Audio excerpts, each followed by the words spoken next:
இரண்டு பிரெஞ்சுக்காரங்களுக்கு இடையே நடக்கக்கூடிய ஒரு சகஜமான ஒரு உரையாடலுடைய பார்ப்போம். ஓகே, நீங்கள் இது பாட புத்தகத்துல பார்க்க இல்லாது சகஜமா பேசக்கூடிய ஒரு உரையாடல். Okay, t'es où? Je suis là, à la boulangerie. Tu me ramènes du pain? Je sais pas s'il y a encore des baguettes. Il y a toujours un problème avec toi. Okay, இதே உரையாடலை வந்து நீங்கள் பாட புத்தகத்துல இது எப்படி இருக்கும் நாங்கள் பார்ப்போம். Où es-tu? Je suis ici, à la boulangerie.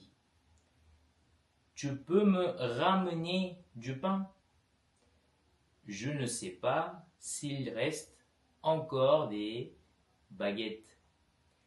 Il y a toujours un problème avec toi. Okay, இப்போ பார்த்தீங்கன்னா இப்போ இந்த ரெண்டு இந்த உரையாடல்கள் நிறைய வித்தியாசங்கள் காண்பிருப்பீங்க. நான் எங்களை போல நாங்கள் இப்போ வந்து நாங்கள் பாட புத்தகத்தில் இருக்கிற மாதிரி நாங்களும் பேசுவதில்லை அன்றாட வாழ்க்கையில். ஓகே, அதே போலதான். ஓகே, அப்போ நீங்கள் இந்த உண்மையான பிரெஞ்சுக்காரங்கள் எப்படி பேசுவாங்க என்றே நீங்கள் படிப்போம் என்றால் மறக்காமல் இந்த பக்கத்தை பின்தொடருங்கள்.